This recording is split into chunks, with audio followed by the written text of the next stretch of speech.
Ma'asyiral muslimin, jamaah Jumat rahimakumullah. Segala puji hanya milik Allah. Segala bentuk keagungan, kebesaran hanyalah miliknya. Kita mensyukuri segala nikmat dan karunia yang senantiasa dicurahkan kepada kita sekalian. Nikmat iman adalah nikmat yang paling tinggi nilainya, yang dianugerahkan kepada orang-orang yang dipilih dan diistimewakan oleh Allah Subhanahu wa taala. Itulah sifat rahimnya Allah Subhanahu wa taala. Adapun sifat rahmannya Allah berlaku untuk seluruh makhluk, seluruh umat manusia. Semuanya mendapatkan kehidupan, rezeki, berbagai macam fasilitas yang ada di muka bumi ini. Akan tetapi sifat rahimnya Allah Subhanahu wa taala hanya ditujukan kepada orang-orang yang dipilihnya, orang-orang yang mendapatkan hidayah dan taufik, orang-orang yang diberikan nikmat dan karunia iman. Karena mahalnya nikmat iman inilah, maka harus selalu dijaga dan dipelihara. Apalagi keimanan memiliki sifat yang fluktuatif. Kadang dia naik, kadang turun, kadang bertambah, kadang berkurang. Yazidu wa yanqus. Ketika kita dalam ketaatan kepada Allah Subhanahu wa taala, maka keimanan itu meningkat. Akan tetapi ketika kita jauh dari Allah, kita bermaksiat, kita melakukan kelalaian, maka pada saat itu iman mengalami penurunan. Itulah sebabnya Rasulullah sallallahu alaihi wasallam dalam sebuah hadis yang diriwayatkan oleh Imam Muslim mengumpamakan, innal imana la yakhluqu fi jawfi ahadikum kama yakhluqu ats-tsaubu fi jawfi labisihi. Bahwa sungguhnya iman itu ada saatnya dia usang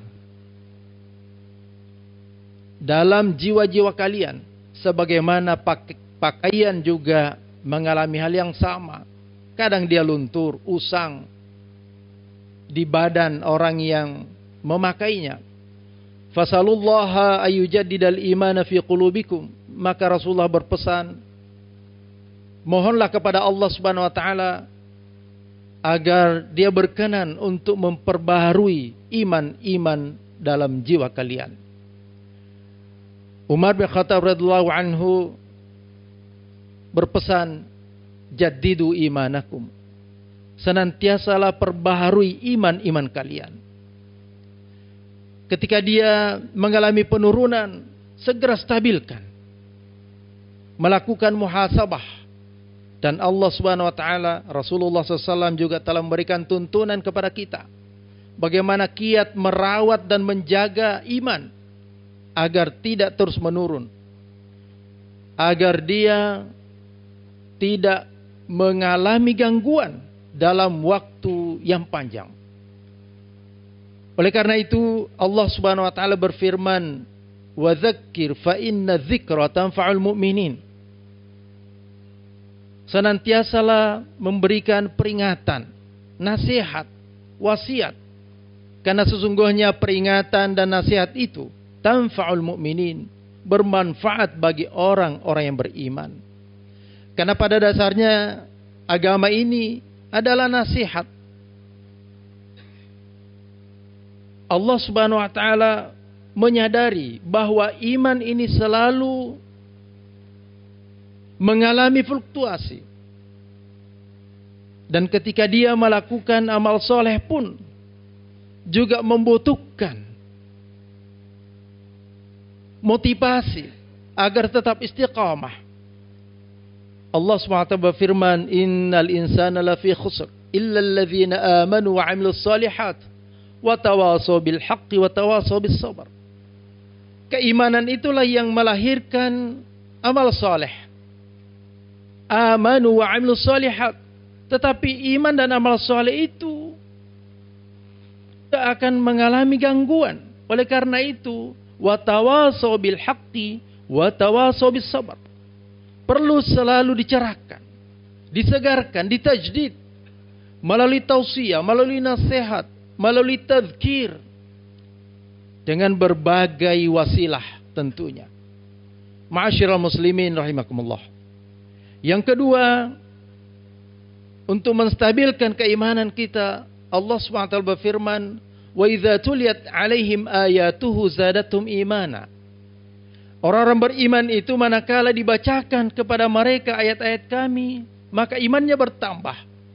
Berarti jiwa-jiwa kita ini butuh untuk senantiasa mendapatkan pencerahan dari Al-Quran. Membaca, mendengarkan, mentadaburi, mengkaji isi kandungannya. Dan Al-Quran itu adalah mukjizat. Dia akan memberikan hudan. Dia juga menjadi syifa terhadap jiwa-jiwa yang galau. Maka orang yang intens berinteraksi dengan Al-Quran, niscaya imannya akan selalu meningkat. Dia sibukkan dirinya dengan Al-Quran. Yang ketiga adalah musahabatus salihin. Senantiasa bersahabat dengan orang-orang baik, orang-orang yang soleh. Suhbatus salihin. Karena manusia sebagai makhluk sosial tidak bisa menghindarkan diri dari pergaulan. Dan dalam pergaulan itulah kita akan bertemu dengan berbagai macam karakter. Ada orang-orang yang baik dan ada orang-orang yang tidak baik juga. Itulah kehidupan. Maka Nabi SAW berpesan kepada kita, "Al-mar'u ala dini khalilih, falyanzur ahadukum man yukhalil." Bahwa seseorang itu akan banyak terpengaruh ala dini khalilihi, terhadap akhlak, agama, karakter orang yang terdekat dengannya. Falyanzur ahadukum man yukhalil. Oleh karena itu kata Nabi, hendaklah setiap kalian selektif dalam mencari teman bergaul. Orang-orang dekat, sahabat karib. Dan orang yang paling dekat dengan kita adalah istri kita.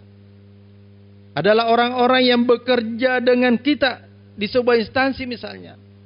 Orang-orang yang bertangga dengan kita. Kerabat-kerabat kita. Mereka inilah yang banyak mempengaruhi perkembangan keimanan kita. Oleh karena itu kita dianjurkan untuk senantiasa mendekatkan diri dengan komunitas orang-orang baik, orang-orang soleh, melalui majelis zikir, majelis ta'lim, kegiatan-kegiatan keislaman, organisasi-organisasi Islam. Rasulullah sallallahu alaihi wasallam bersabda, "Alaikum bil jamaah. Innama ya'kulu dzibbu minal ghanamil qasiyah." Hendaklah kalian senantiasa berada dalam komunitas, dalam jamaah, apapun bentuknya, jangan sendirian. Karena sesungguhnya yang diterkam serigala itu adalah domba-domba yang selalu menyendiri. Maka kalau ada orang jauh dari majelis zikir, majelis ta'lim, jauh dari masjid, jauh dari jamaah masjid, maka berpotensi untuk diterkam oleh syaitan laknatullah. Kedekatan kita, persahabatan kita dengan orang-orang baik insyaallah akan memegari kita untuk melakukan kemaksiatan. Bahkan meninggalkan perbuatan-perbuatan yang tidak bermanfaat. Biidnillahi ta'ala. Berikutnya jamaah rahimakumullah, untuk menjaga stabilitas keimanan kita ini, kita perlu selalu mengingat kematian. Bahwa sesungguhnya hidup ini hanyalah sementara. Kun fid dunya ka'annaka gharib. Jadilah kalian di muka bumi ini seperti orang asing. Aw abiru sabil, atau orang yang sedang dalam perjalanan. Tidak ada orang yang betah lama-lama dalam perjalanan. Dia akan selalu merindukan keluarganya, kembali ke rumahnya. Begitulah sesungguhnya orang-orang beriman. Tidak mungkin akan betah selama-lamanya dalam kehidupan dunia ini. Kita ini adalah orang asing yang hanya singgah sebentar untuk menyiapkan bekal menuju kehidupan yang abadi. Oleh karena itu, kita sibukkan diri kita dengan kebaikan sehingga menghindarkan kita dari kemaksiatan. Maka pada saat itu keimanan akan selalu meningkat. Idza amsayta fala tantadhir sabah. Kata Ibnu Umar, kalau engkau berada di waktu sore, jangan menunggu waktu pagi. Wa idza asbahta fala tantadhiril masa. Kalau engkau berada di waktu pagi, maka jangan menunda hingga waktu sore. Lakukan kebaikan kapan saja engkau diberikan kesempatan oleh Allah Subhanahu wa taala. Wa khudh min sihhatika limaradik. Manfaatkan waktu sehatmu sebelum sakitmu. Wa khudh min hayatika limautik, dan manfaatkan kehidupanmu sebelum ajal menjemputmu. Semoga beberapa kiat yang diajarkan oleh Allah Subhanahu wa taala dan Rasulullah sallallahu alaihi wasallam ini dapat mengingatkan kita agar menjadi amalan sehari-hari, sehingga keimanan ini senantiasa terawat sebagai karunia terbesar yang istimewa yang hanya diberikan oleh Allah Subhanahu wa taala kepada hamba-hamba pilihannya. Barakallahu li wa kum fil Qur'anil Karim wa nafa'ni wa iyyakum bima fihi min al-ayati wa dzikril hakim wa taqabbal minni wa minkum tilawatahu innahu huwal ghafurur rahim.